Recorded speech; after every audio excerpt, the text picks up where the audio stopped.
All praises to Diablo, Lord of Terror and survivor of the Dark Exile.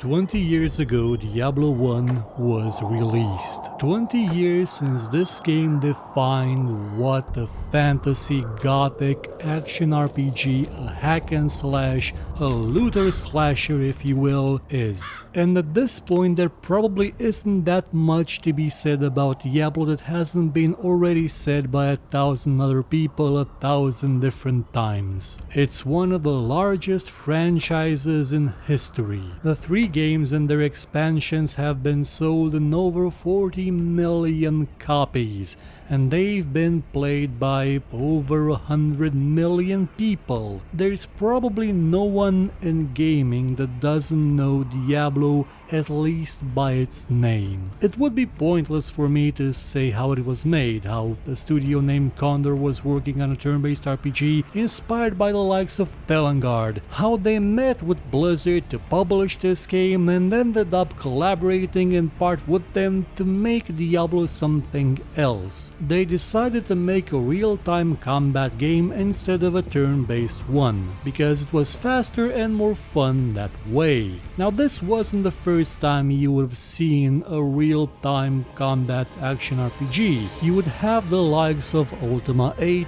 years before it, but unlike Ultima 8, this implementation wasn't awful, and I could probably tell you how the people at Blizzard believed in this game so much that they bought Condor and turned it into Blizzard North. And then they kind of rushed the game out the door, leaving out a few bits that sounded really great and were partially added back in by the unofficial expansion made by Synergistic Software, you know, the one that Blizzard never accepts as being part of the lore, even though it's actually kinda good. You can run in it, which is amazing. It also has someone in it dressed as a cow. There would also be very little point in telling you about the story, not only because most of it has been retroactively changed in the following games and books and novels and the eventual movie I'm guessing, but also because there was very little of it to speak of in the first place and the characters were underused, especially Jillian,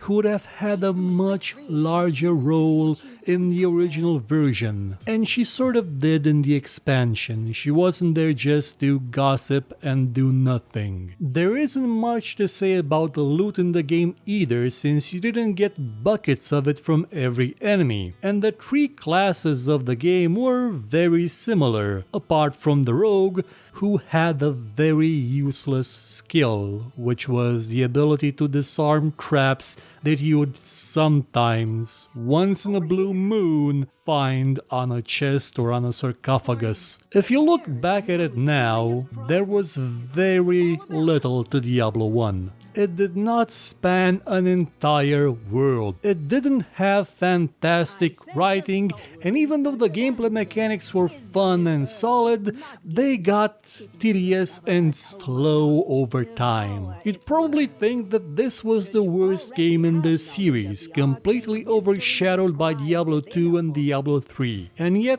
it's not. Because of one simple fact. This game did atmosphere like no other title in the series.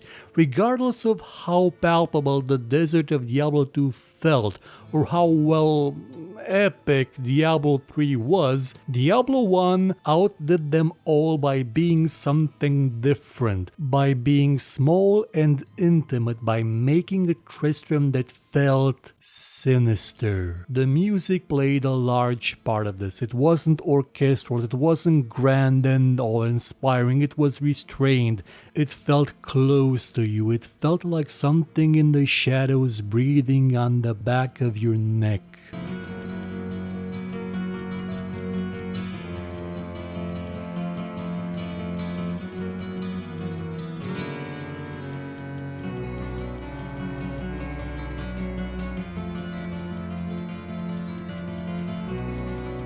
And Tristram itself looked just as it should. A gloomy place, trapped in what seemed to be either an endless night with the moon and stars lighting your path, or a late autumn sunset on a dark sky, an eternal twilight. There was no color out of place. Everything had the exact same amount of bleakness above it, save for the few lights inching their way out of the few houses that still had open doors and windows. The way the lights projected really sold the atmosphere, not just in the town itself, but once you ventured up north, closer to the cemetery, the path was lit up by a menacing red glow looming towards you out of a dreadful church. That light emanated from all its windows, leaving you with a feeling of unease, a feeling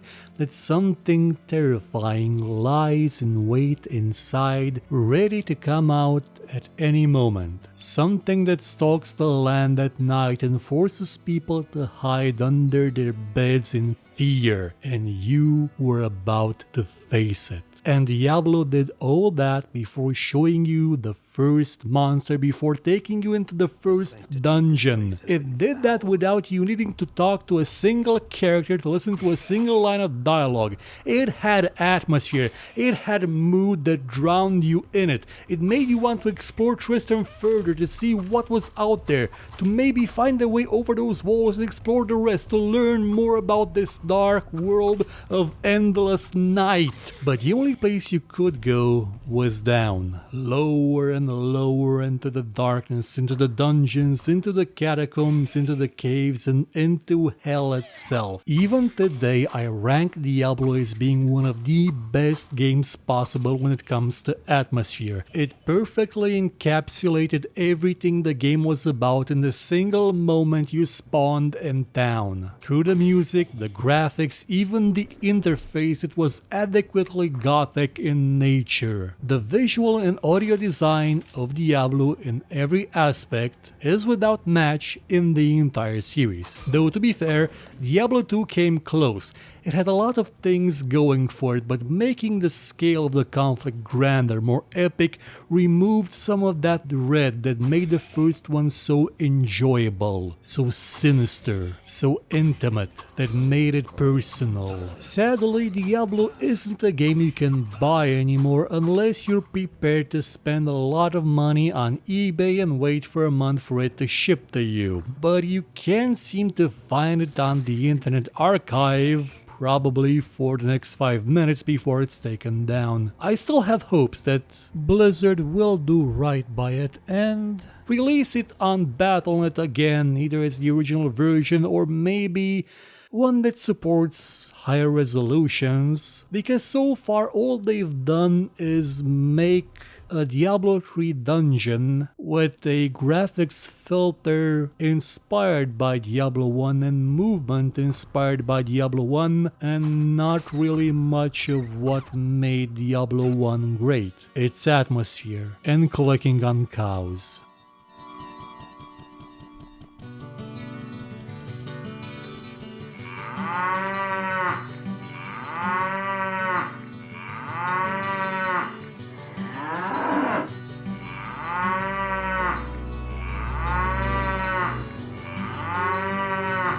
Yep, that's a cow, all right.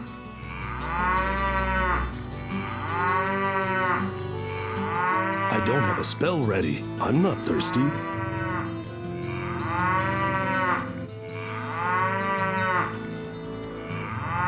Thank you for watching this show. If you enjoyed it, please consider watching some of our other videos and maybe sharing them or giving a thumbs up if you feel like it. And if you really liked what you saw, please check out our Patreon page. For just $1 a month, you could help us make much better shows and get some rewards in the process. Or you could consider buying my book called Tale of Doom. Volume 1 is out now and available for just $2. And as always, if you thought it was horrible, you know where to find me and complain about it.